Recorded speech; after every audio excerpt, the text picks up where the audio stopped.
so I wasn't quite sure what to do with the extra one.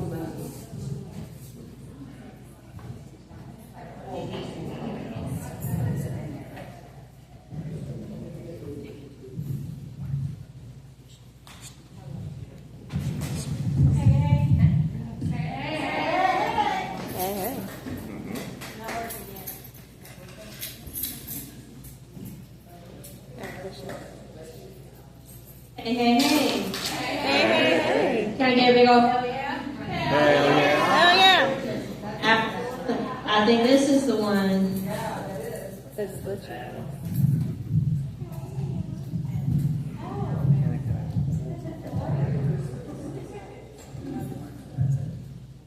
I just hold it like this. I got you. Okay, I figured it out.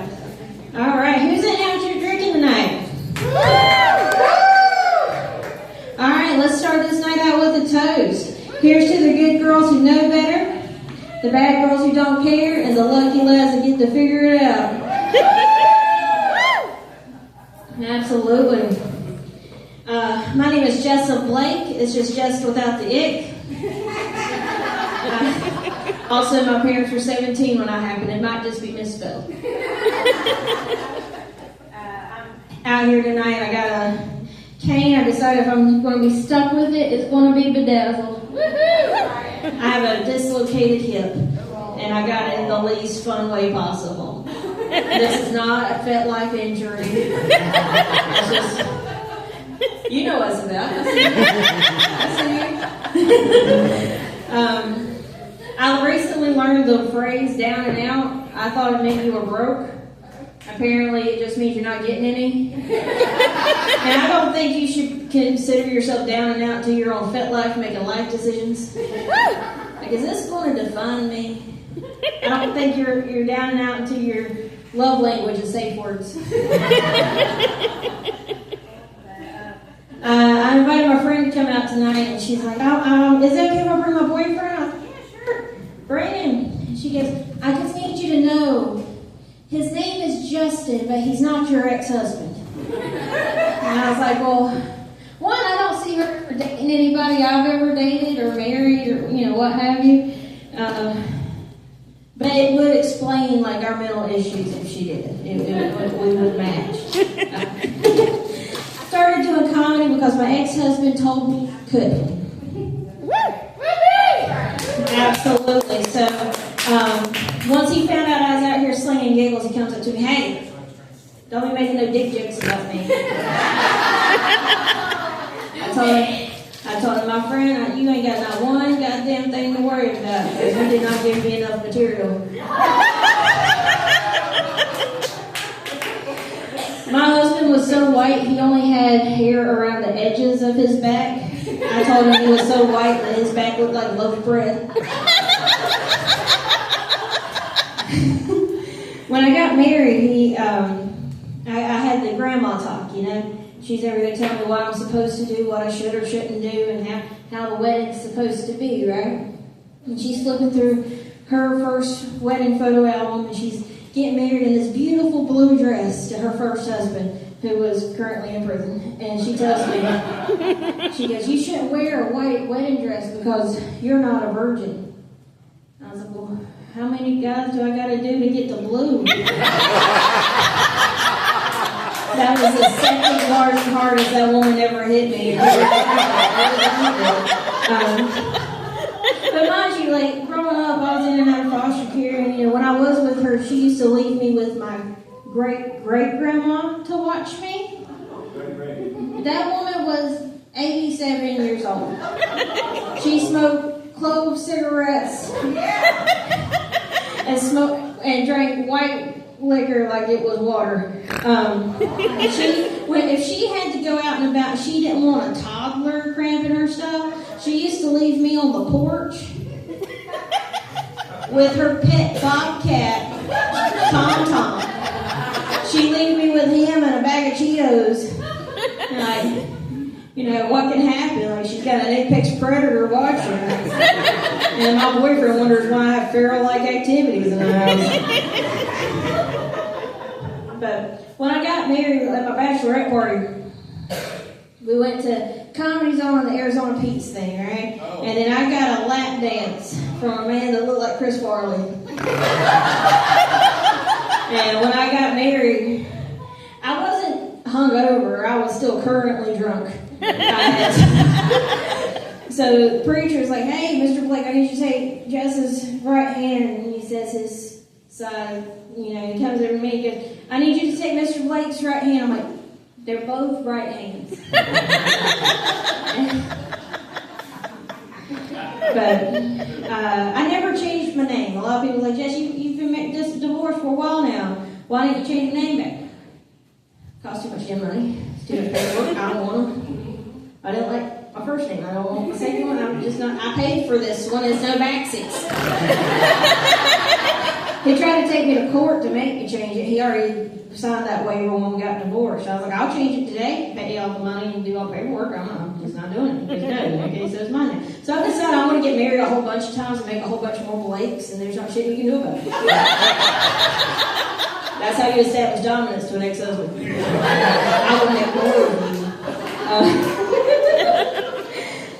But dating after a divorce is a bitch and a half, right? Like, I'm finally at a place where I can talk about my ex-boyfriend without wanting to pipe bomb his car. And by the way, I hated his car. He would only put premium gasoline in his car, which kept blowing his manifold gaskets. Which I'm all for keeping an old piece of shit on the road. But if you're going to have an old piece of shit, you got to know how to work on an old piece of shit. Otherwise, you're just going to become the mechanic sugar daddy. So he's over there. But it's a sports car. Sports cars have to have premium gasoline. It's a 98 Ford Mustang.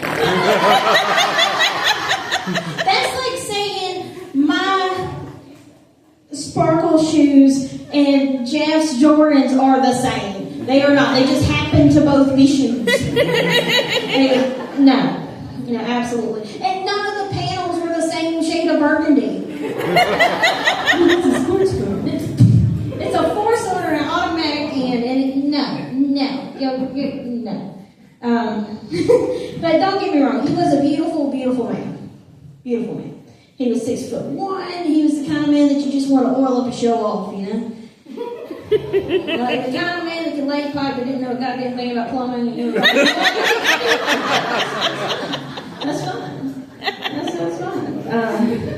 But my issue with him was because he was like Black Light, like he looked like Stefan Urkel, but he dressed like Steve. He always had on like a polo shirt and that zipper fleece vest thing. And then every time we were out and about, it looked like he was taking his lesbian out for a walk. I would. I'm gonna do it again. But he had a buddy that always wanted to go to titty bars, and the buddy's wife wouldn't let him, right? Because you think we could talk Jess into letting us go to a titty bar? Well, I don't care. One, he tips like it's 1946. So he keeps paying off titties and lets us do. He's not going to get far. They're going to go see that multicolored Ford Mustang, and they're going, no. That's 2 steps away from a Toyota Camry. I can do better than that. My only rule is if a man of mine wants to go to a titty bar, just tell me which one you're going to.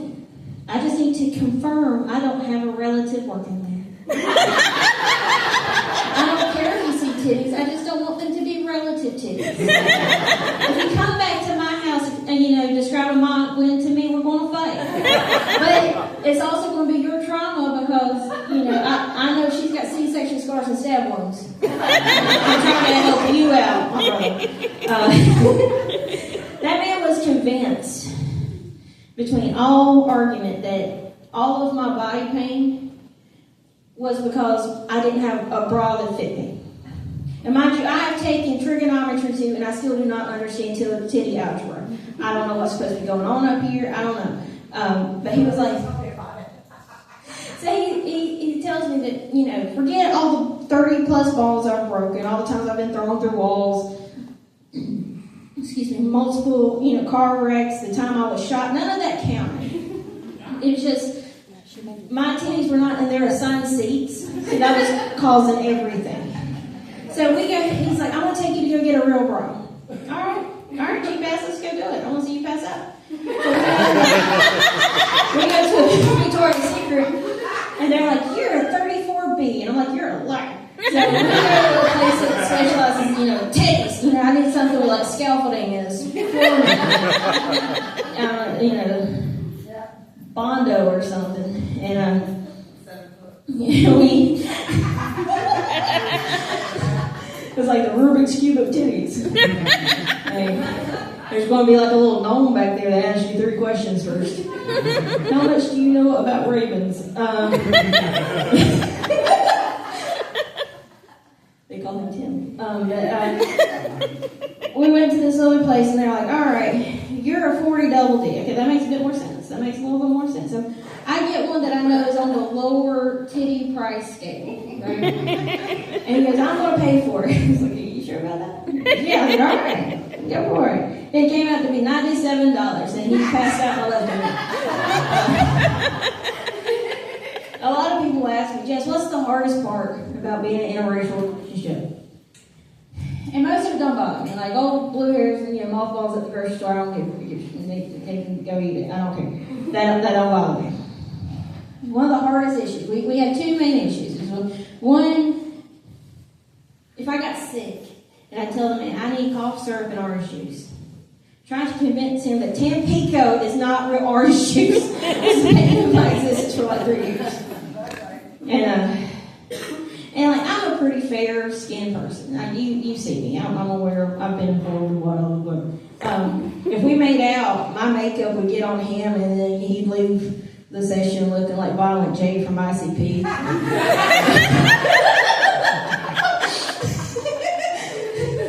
That just don't do nothing for me. My current fellow, we met at an open mic, and I was doing open mic stuff, and he was just there to drink. And I was there with my current boyfriend at the time. He was being very disrespectful, and I see my current fellow at the other end of the bar. He does like a this. I don't know. He speaks in peacock or something. I'm not sure what that was. So I walk over and hey baby, you want to go back to my place and learn something new? So he came over to my place and he learned how to replace a heating coil on a dryer that weighed approximately 800 pounds. I've never been good at dirty talk. Well, man, that's just not my thing. I mean, put a couple of drinks and some weed in me, I turn into a NASCAR interview. I just slide in this pit like a NASCAR winner. Out of the bedside manner of Stone Cold Steve Austin every time they finish with a shotgun, a Coors Light. Hell yeah, brother, good game. That's how I establish dominance. I hate whenever people tell me I need to get it waxed because mine is like lined up and faded because once again I need to establish dominance early. I've been through this before. You're not going to talk to me, so if this is thicker than your beard, back the fuck up. I'm going to hurt all of your feelings. Every single one. And then I'll probably steal your distributor cap just to make it fair. Yeah. Me and him spent arguing. And it's hard to argue with a man when you're funny. Because sometimes I'll be yelling at him and I'll say shit like, I'm pretty sure Zach is just Hebrew for dickhead.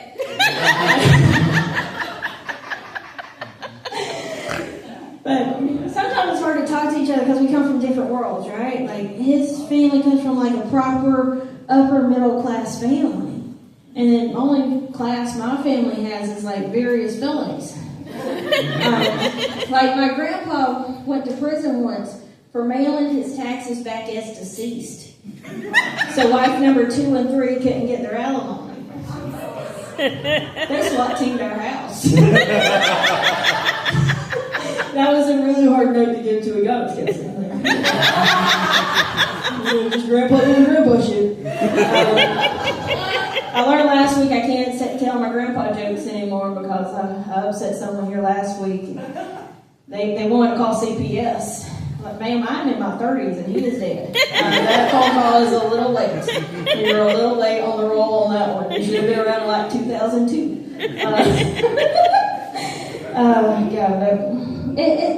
His family, like, there's never been like not one stabbing at a family event. He's never had to talk to a cousin through plate glass. I have an uncle. He was bragging one time that he brought home a Mastiff puppy for Thanksgiving. He's bragging about this puppy. He's got this puppy on a harness. Brings it into the house, and he's bragging he got this Mastiff puppy from Walmart parking lot for $200. Brings it in the house. It's a goddamn bear cub. We had to call a nature reserve to come get it.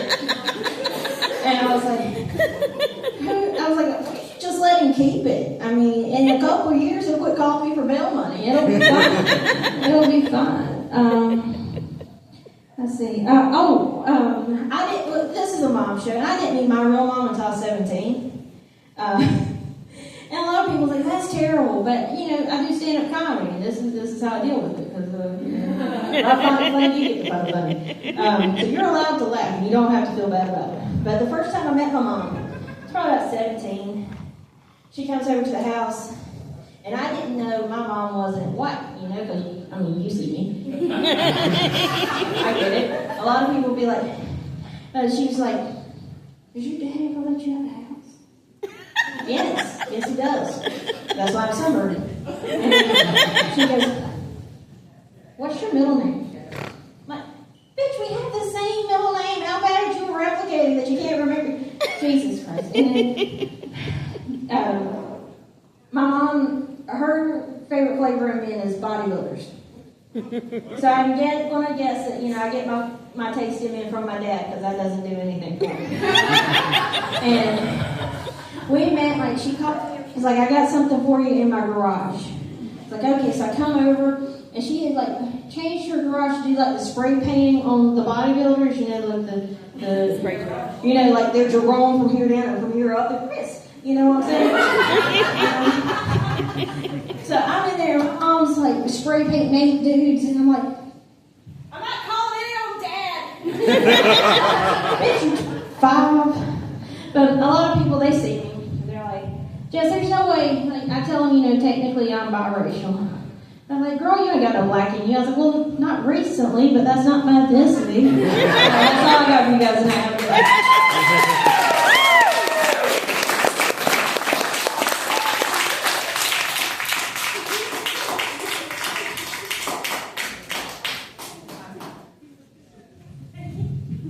Give it up, one.